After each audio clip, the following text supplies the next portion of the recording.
America Iran युद्ध का सबसे खौफनाक राउंड शुरू हो गया है, जहां अब अमेरिका ने ईरान पर बमबारी के साथ हॉर्मुज में हमले शुरू कर दिए हैं। ईरानी बंदरगाहों की नाकेबंदी तोड़ने की कोशिश कर रहे जहाजों को अमेरिका उड़ाने लगा है। ट्रंप ने ईरान के फीफैक्स परमाणु अड्डे को तबाह करके यूरेनियम छीन लेने की धमकी दे रखी है, जिससे भड़के ईरान ने अमेरिका को ग्राउंड ऑपरेशन में कुचल डालने का ऐलान किया है। ईरान के कमांडर दावा कर रहे हैं अगले 20 साल तक अमेरिका ये युद्ध जीत नहीं पाएगा, क्योंकि मुस्तबा के अंडरवर्ल्ड में जो जाएगा वो सलामत नहीं लौट पाएगा। देखिए,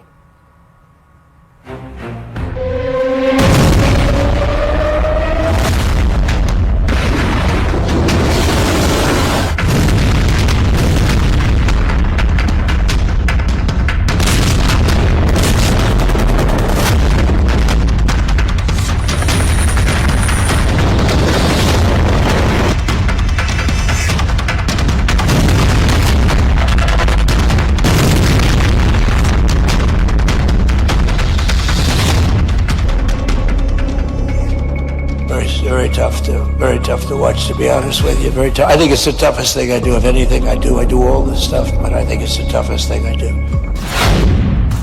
22 जुलाई 2026, मैरिएटा, जॉर्जिया, अमेरिका।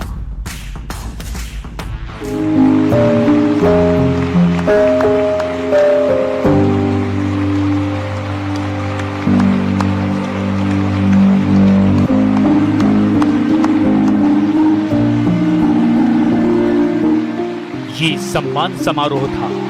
अमेरिकी सैनिकों की बहादुरी को सलामी देने का मजमा लगा था, लेकिन मंच पर ट्रंप का वही पुराना तेवर था। ईरान पर वही धमकियां, वही खौफ, ईरान को परमाणु ताकत बनने से रोकने का वही दावा।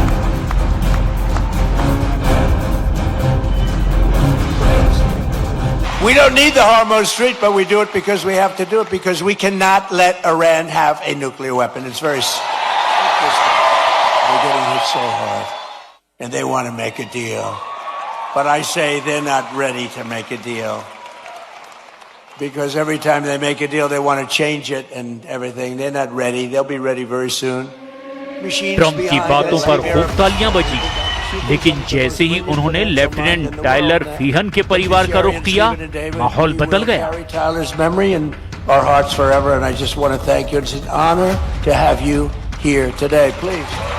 तालियां बजा रहे ट्रंप खुद इमोशनल हो गए, क्योंकि टायलर फीहन की फैमिली फूट फूट कर रो रही थी। ऐसे भावुक पल में ट्रंप कहने पर मजबूर हो गए कि ये उनकी जिंदगी का सबसे कठिन काम है। Very tough to watch, to be honest with you. Very tough. I think it's the toughest thing I do. If anything I do all this stuff, but I think it's the toughest thing I do. But to Sherry and Stephen and David, we will carry Tyler's memory in our hearts forever, and I just want to thank you. It's an honor to have you here today. Please.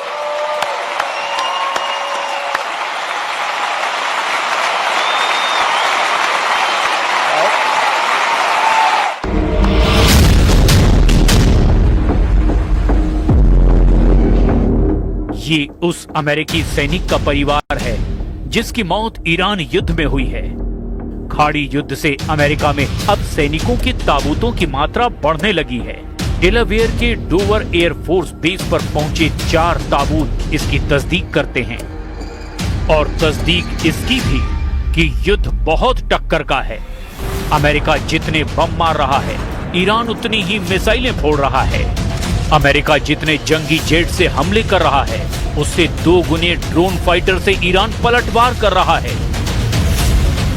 Iran दावा कर रहा है कि America से वो आंख का बदला आंख से लेगा। खाड़ी देशों में अमेरिकी सैन्य अड्डों को बमबारी करके दहलाने के बाद ईरान ने ऑयल रूट वाला हमला तेज कर दिया है।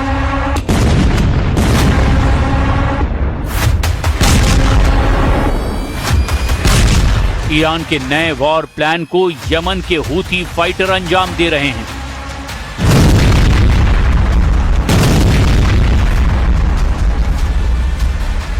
हूथी लड़ाकों ने सऊदी अरब के तेल जहाजों पर भयानक हमला किया, जिससे युद्ध का नया फ्रंट बन गया। लाल सागर में सऊदी अरब के 2 तेल टैंकरों पर अटैक हुआ है।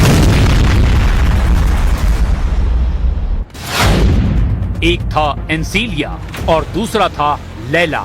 दोनों पर हूथी ने तब हमला किया जब वो लाल सागर में थे और बाब अल मंदेब की तरफ बढ़ रहे थे। दोनों पर बैलिस्टिक और क्रूज मिसाइलों से हमला किया गया। हूथी मिलिशिया ने इसे ब्लॉकेड के खिलाफ ब्लॉकेड वाला हमला बताया, क्योंकि सऊदी अरब ने भी हूथी के हिस्से वाले यमन के खिलाफ नाकेबंदी की हुई है। ना वहां समुद्री जहाज जा सकता है, ना ही विमान उतर सकता है, और ऐसा पिछले एक दशक से हो रहा है। इन्नल क़ुव्वातुल मुसल्लहतुल यमनिया सतुवासिलु अमलियातिहा अल-बहरिया ज़िद्द अल-अदू अस-सऊदी व इन्नहा मुस्तमिर्रतुन फ़ी फ़र्ज़ मुआदलतिल हिसार बिल-हिसार व तुअक्किदु लिल-अदू अस-सऊदी अन्न अय्य हमाक़तिन औ उद्वान यस्तहदिफ़ु बिही बलदुना फसयुक़ाबलु बिअमलियातिन कबीरतिन फ़ी उम्क़ि अराज़ीह व सतकूनु अवाक़िबुहा अलैहि वख़ीमतुन बिइज़्निल्लाहि व क़ुव्वतिही। हॉर्मुज़ बंद होने के बाद सऊदी अरब अपना तेल पश्चिमी छोर से निर्यात कर रहा है, लेकिन सवाल ये है अब क्या होगा। सऊदी अरब ईस्ट वेस्ट पाइपलाइन के जरिए यानबू बंदरगाह तक तेल पहुंचाता है। इसे पेट्रोल लाइन भी कहते हैं।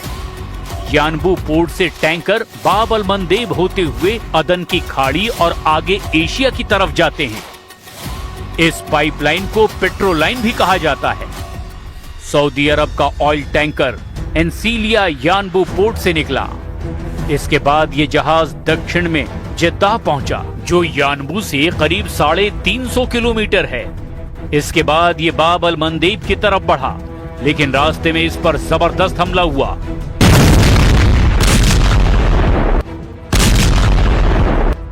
डोनाल्ड ट्रंप कह चुके हैं कि हूथी ने हमला किया तो वो उसे देख लेंगे। हूथी के हमलों के बाद क्या डोनाल्ड ट्रंप इस पूरे फ्रंट पर अपना एयरक्राफ्ट कैरियर भेजेंगे? क्योंकि हॉर्मुज़ के पास पहले से ही उनका एक कैरियर ऑपरेशन में शामिल है, और अब ये दूसरा वॉर जोन एक्टिव हो गया है, जिसके बाद लाल सागर के कई जहाजों ने अपना रास्ता बदल लिया है। इससे पहले जब ट्रंप ने carrier battle group USS Ford को इस इलाके में भेजा था, तब एंटी शिप हमलों के डर से उसे वापस भागना पड़ा था। बाद में बताया गया कि उस कैरियर में आग लग गई थी। इससे पहले फोर्ड कैरियर पर 5000 सैनिकों की जान सांसत में आ गई थी, लेकिन अब तो ईरान अमेरिका के 50,000 सैनिकों की जान के पीछे पड़ गया है। जिन सैनिकों को ट्रंप ने खाड़ी देशों में तैनात कर रखा है, सब के सब थ्रेट पर हैं। ईरानी सेना के टॉप प्रवक्ता ब्रिगेडियर जनरल अबुल फजल शेकरची ने कहा है कि अमेरिका ने वो हथियार इस्तेमाल किया है जो उसने तीसरे विश्व युद्ध के लिए तैयार किया है, लेकिन अमेरिका इस जंग में ईरान के खिलाफ नाकाम हो गया है और अब नुकसान की बारी अमेरिका की है। ईरानी संसद के स्पीकर कालीबाफ की ट्रंप के नाम नई धमकी यही इशारा कर रही है।